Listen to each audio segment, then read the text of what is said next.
You don't need anything from high school on your resume because you're a college student. You had a whole year to get involved.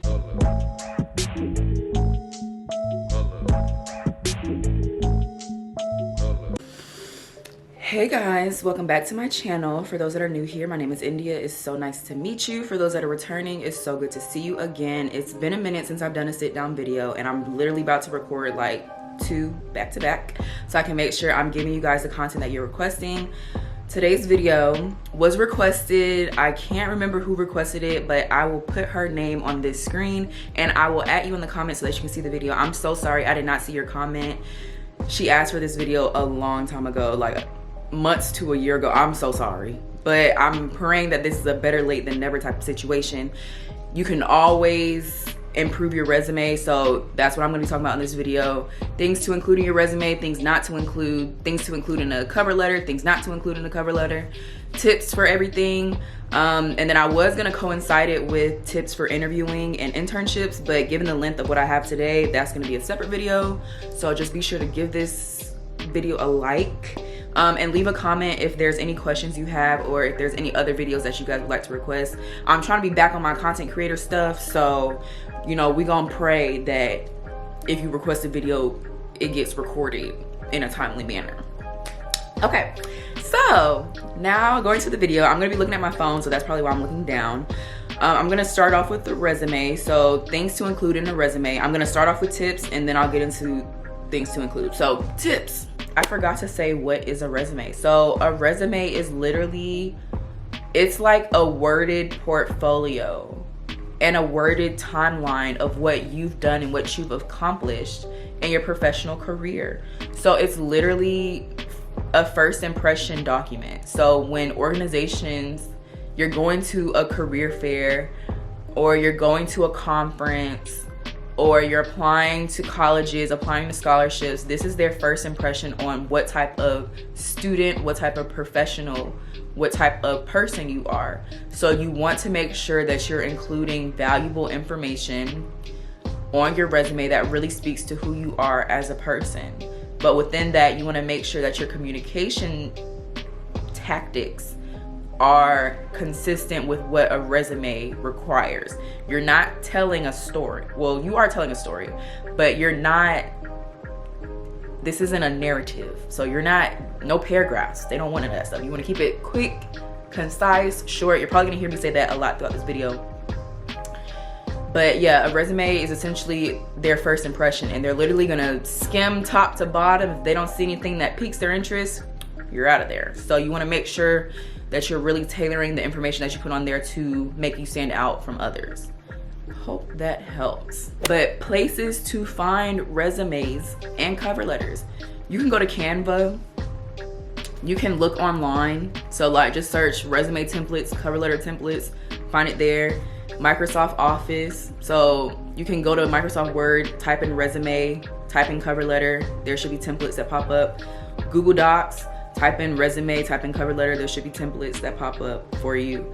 Or go to a career, if you're in college, go to a career and professional development center. They can probably help you build a resume. Go to a professor. These are people that can help you at this point. So career and professional development centers. I feel like if you go to a writing center, they might be able to help you fix the communication within the resume. Maybe not the outline, but you could try that.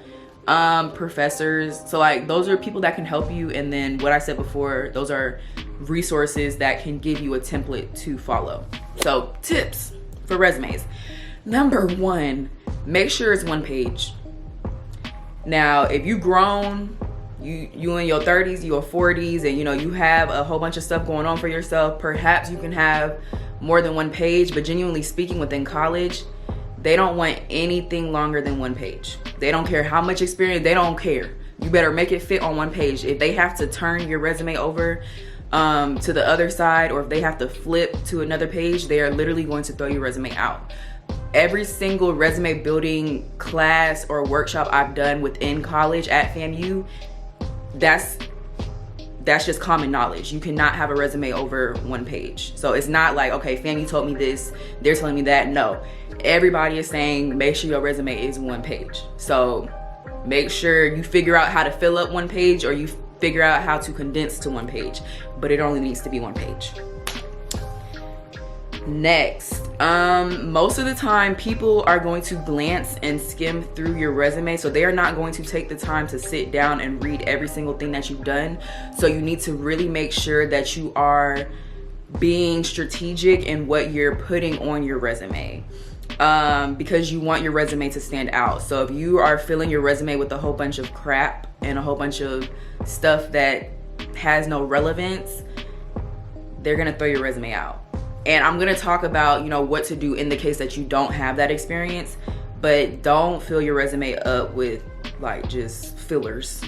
Like, please don't. Next tip, it's okay to remove and add stuff back if it isn't applicable to what you're applying for. So for instance, I worked at Target since like from 16, basically majority of my high school career I worked at Target. How did I get a job at Target? That's a good question, because they don't be hiring nobody. But I worked at Target from like 16 to 18, because I stopped working. Well, no, I was working there while I was in college too. I was seasonal. So probably from like 16 to like 8. Yeah, it was 18, because I didn't work there when I was 19. So from 16 to 18, I was working at Target. Target is not on my resume. Why? Because like I have so much more. I have all these interns, like I have experience that has bumped Target off of my resume. Same thing when I worked for a nonprofit. I had an internship for a nonprofit organization when I was in high school. That has been bumped off of my resume because I have so much other experience that kind of goes more towards what my career is. But in the case that I was applying to Target again and I wanted to work in Target's corporate office, or in the case that I wanted to work for a nonprofit organization, those two opportunities would be put back on my resume because they, you know, they coincide, or they not reflect, they are associated with what I'm trying to apply for. So it's okay to take stuff off, and it's okay to add stuff back to your resume depending on what you're applying for.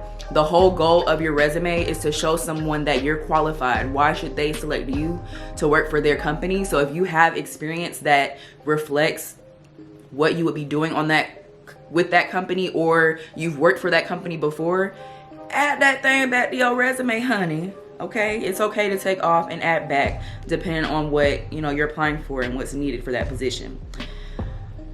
Next, so I personally see both sides to this.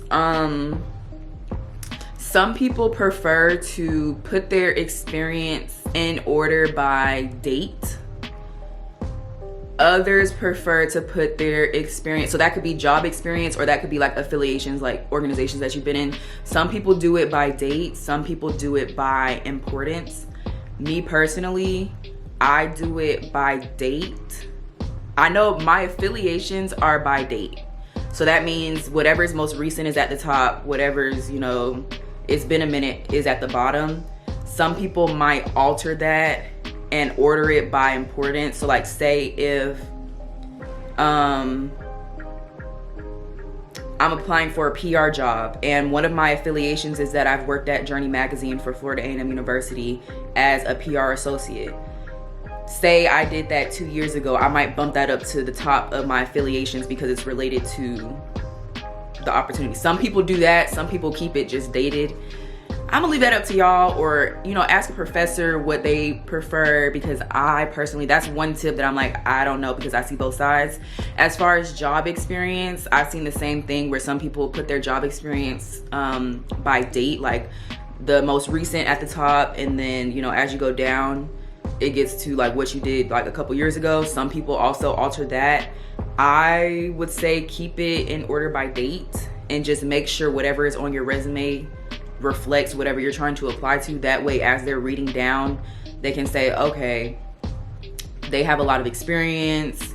This is kind of how they've evolved from their position. So I will personally keep it in order by, you know, when you were with that company or whenever you experienced what was on your resume, versus doing it by importance.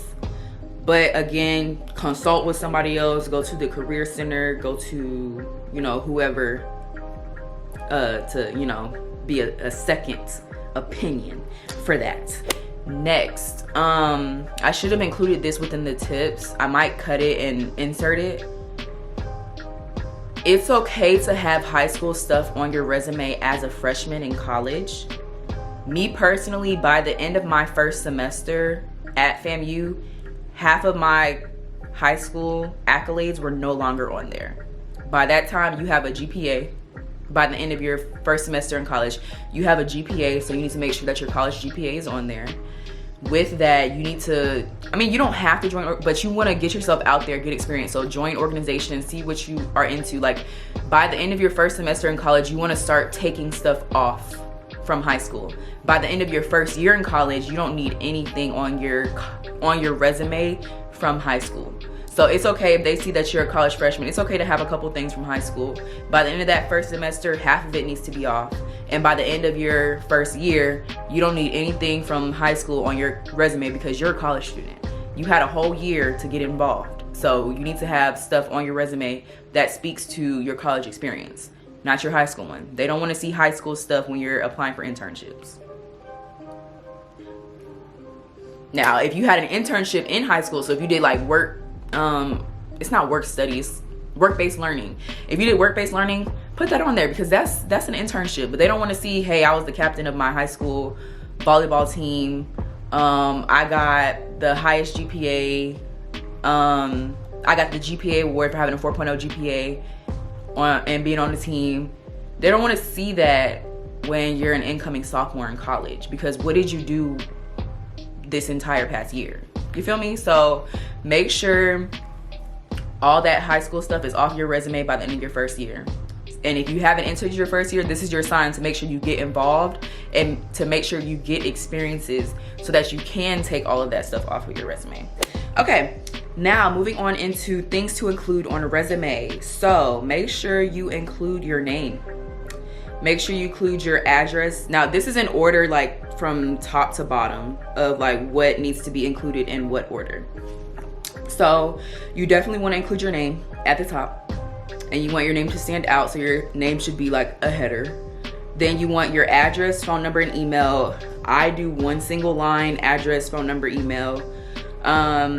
Then this is optional, but I personally have it, or I don't know if it's optional. Some people don't have it, but I personally do, and that's an objective statement. So that objective statement is pretty much just like one, maybe two sentences, maybe three sentences. I can't remember how long mine is. I feel like mine is like one sentence, and it's basically just stating what your objective is. So like, what is your objective?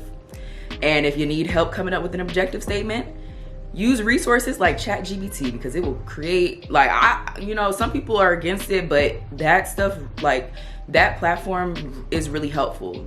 Like you can tell it what you need, press submit, and then I would, take what it says and alter it to, your communication style. So don't just take something off of ChatGPT and put it on your resume, because then they don't know. Because if they start asking you questions and you're not speaking with the same rhetoric that was spoken on your resume, that's a whole nother issue. So if you need help with an objective statement, just look up common objective statements, or do ChatGPT, have it create you one, and adjust it to your language style.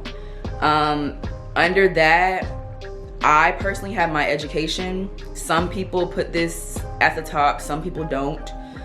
So order of resume, it really depends. I've had some people say put your education at the top, some people say put your education in the middle, some people say put it at the bottom. Mine is personally at the top. This is where you're gonna state your school, your classification, anticipated graduation, and your GPA. If you're a high school student, then you would put, so like if you're still in high school, not about to, go to a college, you can put your high school, you can put I'm a junior, and put your GPA. It's pretty much the same thing. So either put your high school or put your college. If you're an incoming freshman, then you would put your college, not your high school, and then you would put your major. I don't know if I said to put your major, but make sure you put your major. If you're a high school student, don't just take that part out. So yeah, if you're incoming freshman, you'll put like Florida A&M University, anticipated graduation date, spring 2028. You'll put your major, and for GPA, I would just put your high school GPA. Well, Okay, if your anticipated graduation date is, because you don't have a college GPA yet. If you don't have a college GPA yet, I would say leave it out. Some people might say just put your high school GPA. Do what you want to do. Consult, get a second opinion for that as well. After that, put your experience. So your experience is going to be any jobs or positions that you've had. Make sure you include the time frame of that position, so it can be from this date to this date or this date to current. And then also make sure you put a short description, but within that description, you want to focus on your accomplishments rather than your responsibilities. Anybody can copy and paste responsibilities and say, oh, this is what I was supposed to do for this job. But what did you actually do? That's what they're interested in. So when you're doing that description, they love statistics. So if you did something and it increased sales a certain percent or by a certain number, or if you landed within the top X% of employees, if you could include a statistic within your description, they love that stuff. Now, when you're making these descriptions, please do not write no paragraph. That's part of the things not to include in your resume, which we'll get to later. Please do not include no paragraph in your descriptions. Keep short sentences or bulleted points when you're doing descriptions, and you really want to be straight to the point. So everybody might not know this, but you want to speak like journalism writing. So journalism writing means you're writing at an 8th grade level, and you're writing very concise, you're writing very clear, and you're writing very consistent amongst the entire resume. So that means please leave out all them extra adjectives. They don't care. They don't want all them extra adjectives. So please do not be extra within your resume. So saying hardworking, da da da da da da da. Anybody's gonna say that they're hard, like they don't want all of those adjectives describing all that stuff. That might be an interview question, but leave all those adjectives, all that filler stuff, leave that out of the resume. Keep it clear, keep it short, keep it concise. So you can say improved sales by 62% within a 2-week span. Like, keep it very short, keep it very concise, keep it straight to the point. Do not fill it up with adjectives and all that stuff, because as you get more experience, you're gonna need as much space as you can get, so you want to keep that stuff short.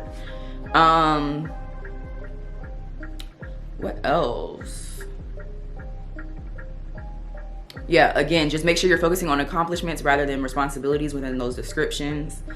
I have a description for everything that I've experienced. So like all of my jobs, I have a description under them. So I know for me, I have listed being a business owner, working for Cal, Wakati, my Cure, that's all under the same thing. Working at Steelcase within order fulfillment. FAMU athletics. So like I have multiple, my experience takes up majority of my resume. But that speaks to, you know, what I know how to do. And so if you can, I would say make your experience, you want to fill your resume up with experience, not with affiliations and all that stuff. Like affiliations and stuff, that's good for networking, and that's good for telling people like, okay, I was a part of this club, I was part of this, I was part of this, I had this leadership position. But it's really the experience that they're looking for, in my opinion. But again, it's an opinion, so don't kill me. Next, awards and affiliations. So I put these together because my resume was too long. So typically awards is one section and affiliations is a different section. Mine are combined because that resume is long, honey. So within your awards and affiliations, you want to make sure that you include the year, the position, and the title. So for an award, let's say I was named a Disney storyteller for Florida A&M University this year. So I would say Disney Storyteller Scholar, and then I would put the 2022-2023 academic year. For a club, let's say last year I was the vice president of the class of 2025, so I would say Campus Activities Board, class of 2025, vice president, 2022-2023 academic year. Disney Storytellers is 2023-2024 academic year. I don't know if I said that wrong. But you just want to make sure you include what you did and how long you did it for. If you're just a member, put member. If you were a chair, so say you're the public relations chair, or you're the parliamentarian, secretary, community service chair, make sure you put that in there. A lot of people forget about, you know, or even being in those committees. A lot of the times when you join an organization, you have to be in a committee. So if you're in the community service committee, the public relations committee, the activities committee, finance committee, fundraising committee, whatever committee you're in for an organization, please put that on your application, because you're adding value to that entity. So you're adding value to fundraising. So if you're a accounting major, that's definitely something you want to put on your resume. Even if you're not an accounting major, you're letting them know, hey, I played a part in fundraising. I played a part in planning community service. I played a part in public relations. Whatever it is. If you're a committee chair, if you're a what do you call it, president, vice president, elected official, whatever, include it in your resume. Okay, next, technical skills. So my technical skills are at the bottom, and when I say technical skills, I mean, can you edit? Can you code? Are you certified in Microsoft Office? Those types of things. So like for me, I know how to use like for me, I did web design, so I can do Shopify, I can do Wix, I can do Squarespace. What's the other one? I forgot what the other one's called. I'm certified in Microsoft Word, Microsoft PowerPoint, Excel. I've edited on iMovie. So if you can edit, if you've edited a movie, something on iMovie, then you know how to edit on iMovie. So you better include that in your resume. And then you would include like Adobe, so like Adobe Premiere Pro, Photoshop. You're basically just letting them know, hey, I have these skills. So if y'all, or if you need to code, I forgot, isn't it like UX or something? I don't know all the coding talk, but if you know how to code, whatever, however you can code, include that on your resume. If you can edit on Canva, add that to your resume, because that's an equivalent to Adobe Photoshop. So just adding like, can you edit, can you, like, what software do you know how to use, essentially. So I put that at the very bottom of my resume. Now, if you don't have it, in the case that you don't have experience, that is 100% okay. Dig deep. So if you've ever babysat for somebody, that's child care. Add it to your resume. Now, this is not stuff that you want on your resume once you have other experience that's tailored towards your career choice. But starting out, if you don't have experience, literally dig deep. So if you were a teacher's assistant, add that to it. If you were president of an organization, vice president, a member of any organizations at your high school, add that. If you did community service, add that. Me personally, I've never put community service on my resume, mainly because I've just always had a whole bunch of stuff on my resume, but I did put organization, like community service organizations were on my resume, but I never put did this community service for this amount of hours, da da da. So I'm not sure how to organize that, or where exactly that would be on your resume. So that's another thing that you would probably want to look up or consult with somebody for. But you really want to dig deep. If you've mowed somebody's lawn, entrepreneurship, that's a business. If you did a service and somebody paid you for it, that's an exchange. So include that on your resume. If you really got to dig deep, but don't lie. And I'm going to give you a story time on why you shouldn't lie. I was applying to, I forgot, I was in high school. I was applying to something. I forgot what it was. And I told them that I helped market, at that point, I'm pretty sure I had my business, but I was telling them that I had helped my aunt market her hair care brand. Well, not her hair care brand. My aunt is a licensed cosmetologist for over 30 years. And I told them that I helped market her salon. That was the first and last time that I ever lied during an interview. I told them that I had helped market her salon on social media. I did not. Now, why did I say that? I don't know. I was on a phone call interview, so maybe I was nervous. I don't know. But I told them that I had helped her market her hair salon on social media, which I provided my aunt tips, and I've, talked to my aunt, but I never actually helped her run a social media page. And I told them that I did, and they were like, oh, we'd love to see it sometime. I did get a call back, but I decided not to continue, and I decided to take that L and not, I decided not to pursue that organization anymore because I lied. So please do not lie, because you will get caught up. Luckily for me, it wasn't a bad situation, because I was able to tell them that I ended up accepting the position at that nonprofit organization instead. But had I got caught up in person, that would have been a very bad situation. So please do not lie on your resume, because you will get caught up, especially if you're trying to tell them that you know how to use some sort of software that you don't. You're willing to learn, but you don't have the experience, so don't lie about it. Point blank, period. So yeah, dig deep, but don't lie. So just think back to what you've done, and if you haven't done anything, that's a sign that you need to do something, like go out and get some experience, go out and do something. Even if you did a protest, or if you were an athlete, like I was an athlete, I was captain, I had all that stuff on my resume. It's no longer on my resume, but it was on my resume when I was in high school. And for a short amount of time while I was a college freshman. So just try and dig deep, but please do not lie. So this video is long. I did not think it was gonna be this long, but y'all know I love to talk. So now I'm gonna get into things to not include in your resume. First things first, don't include your life story. That's the point of an interview. Do not include your life story on your resume. There should be no paragraphs on your resume. No paragraphs. And a paragraph is at least 3 sentences. No paragraphs. No, don't do it. They don't care, literally. If they want to know your life story, you'll get an interview. So don't put that on your resume.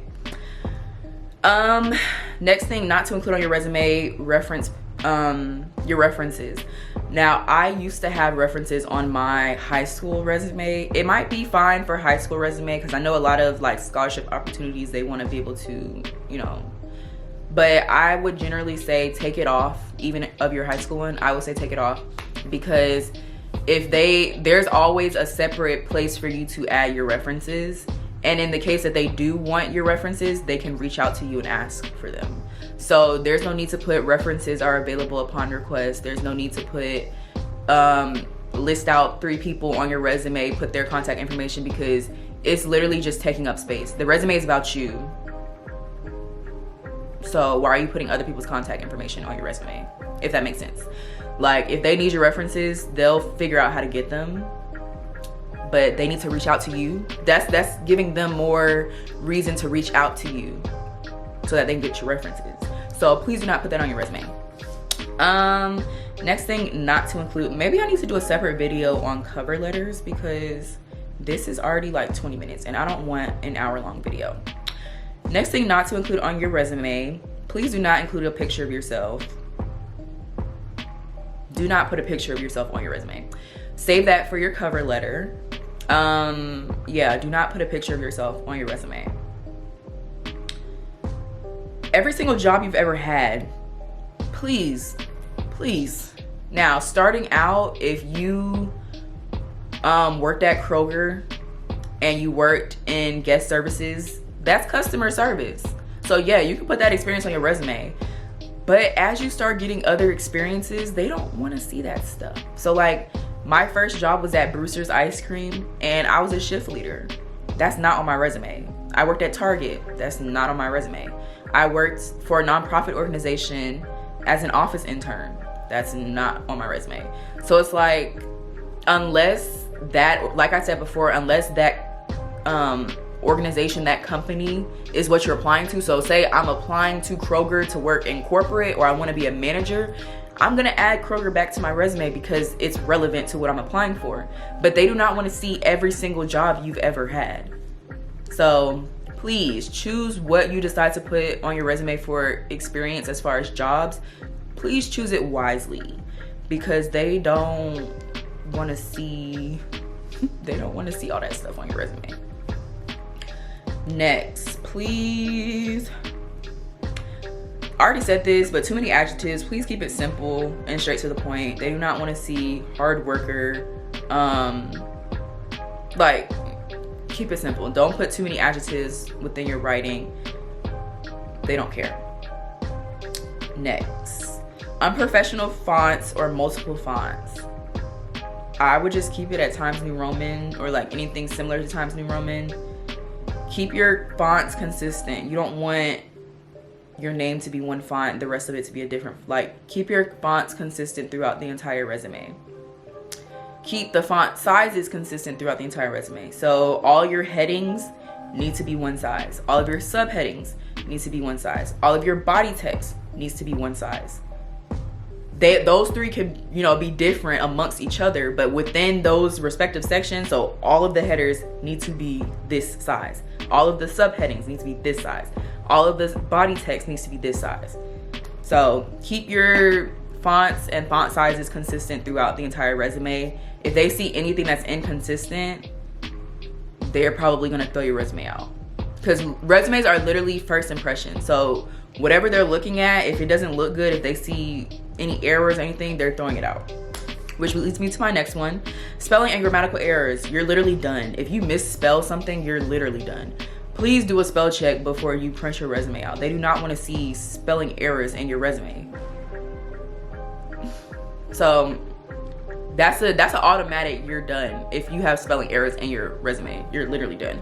Next, designs. So please don't have no flowers or no sparkles or anything like that on your resume. It's different if it's like a portfolio. I wouldn't even put that on a portfolio. But like for graphic design majors and photographers, like y'all's stuff might be a little different. But those are more so portfolios. Even on like your actual resume, you want a white page. Me personally, I'm not doing like, you can design your resume however you want, but I try to keep it clean and professional. So I'm not trying to include colors outside of black. Me personally, some people may have black and red, black and blue, but me personally, I just want it black. And then when you see my portfolio and you see things that I've designed, things that I've photographed, things that I've edited and created, you can see my creativity there. But my resume is strictly professional, so I prefer to keep it black and white. Next, please do not include your race, your age, date of birth, religion, sexuality, political affiliation.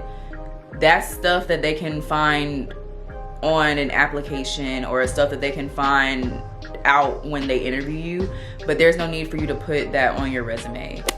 I don't know where it cut off, but there's no need to put that stuff on your resume. Let them find that stuff out outside the political. You know, we don't want them in your business, but when they see you for an interview, they'll figure out, oh, she's black. Or when they when you apply to the application, they'll say, oh, okay, she's a woman, she identifies as a woman, or oh, she's 20 years old. They'll see that on your application, but there's no need to put that on your resume. Please do not put outdated information. So if your phone number has changed, make sure that's reflected on your resume. If your email has changed, make sure it's reflected. If you are no longer working at a position, or that didn't make any sense. If you're no longer working for an organization, or if you're no longer holding a position, make sure you update that on your resume. And then the last thing I put is exaggerated information. Don't lie and don't exaggerate. So if you're not a master at something, don't put that you're a master. Don't put master anyway. That's an action. No, don't. They don't even want that type of language on your resume in the first place. But do not say you're an expert in something if you're not an expert. So don't say I'm an expert in coding if I ain't never coded a day in my life, or I know how to code, but I'm not that good at coding. Don't put like, no. So don't exaggerate any information. I'm gonna do a separate video for cover letters because this video is already like 30 minutes long.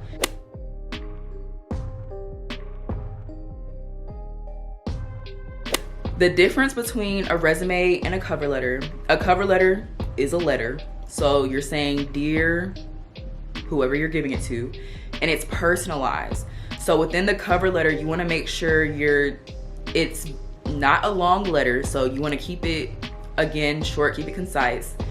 But you want to really, I'll probably try and include a picture image so that you can see what one would look like. It probably won't be mine, but I'll try and include a picture of a cover letter so that you can get an idea for like the difference between a cover letter and a resume. But on there, you're basically explaining to them why you want inquiring about the position, what relevant experience you have that makes you qualified for it, and then you're basically just saying that you're open to further discussion in a sense. And then also on my cover letter, I also have my skills listed on the side. So like for me, digital communications, web development. So like just skills that they'll get to know more in depth of how, how I know those. I don't know what I'm trying to say. So I put my skills on my cover letter, but they have to go to my resume to see how those skills were applied within my experiences, if that makes sense. But I'm also explaining that in the cover letter as well. So I'm explaining in the cover letter, I'm basically saying, hey, my name is India. I'm interested in this position. This is the experience I have that would make me a great fit for this position. I look forward to speaking with you all. Thank you so much. That's your cover letter. So every time I go to a career fair, a conference, anything, I have my resume and I have my cover letter, and they're both printed out on cardstock. Maybe I should have put that in the resume video too. I might insert this clip in there. But yeah, so the resume and the cover letter go hand in hand. The cover letter, within the cover letter, you want to include your name and industry. So for me, India Gay, and then I think I have marketing professional or marketing communications professional, something like that on there. So you're including your industry just so that they know like what you specialize in, because you're not putting your major on your cover letter. Next, you want to put your contact info always, so make sure you have your phone number and your email. When I got to college, I always had my professional email, but when I got to J school, they said that we should put our college email. So currently my college email is on there, my family email. I kind of prefer to have my professional email on there, but I know that when I'm signing up for a whole bunch of stuff, I don't want them emailing me when I graduate. Well, that didn't make sense. But like some people get your professional email and they keep, like I keep getting emails from Wake Forest. Wake Forest, I'm in college. I don't want to go to your school. So sometimes it might be beneficial to just put your college email address. That when you graduate, they can't contact you anymore. But I'll leave that up to your discretion. Next, skills. I don't know if this is a necessary part of a cover letter, but they are on mine. And when I apply to stuff, I don't even know, that didn't sound good. But I'm a very strong candidate when I apply to stuff. And my skills are on my cover letter. If you don't have skills, work on that for sure, but perhaps you can take that off. But I know for me, my skills are on there, and I have a list of skills in alphabetical order that speak to anything that I've done within web development. So like web development, product photography is on there. I'm trying to think.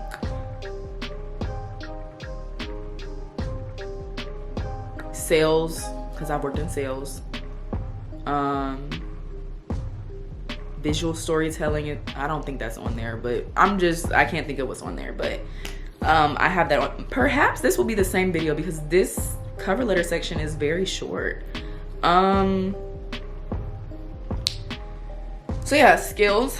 Then next, personalized letter that is dated. Always make sure your cover letter is dated, and it needs to be personalized and written to whoever the recipient is. So that means every time you're applying to something new, your cover letter is changing. So when you're applying for organizations and you need a cover letter, dear organization, this is why I want to be in your organization. This is what makes me qualified to be in your organization. This is how I will benefit your organization. Thank you so much. Look forward to hearing from you, India. If you're applying to a scholarship, dear scholarship committee, this is why I want your scholarship. This is why I qualify for your scholarship. This is what I will do after I have your scholarship. This is how your scholarship will benefit my education. Look forward to hearing from you, India.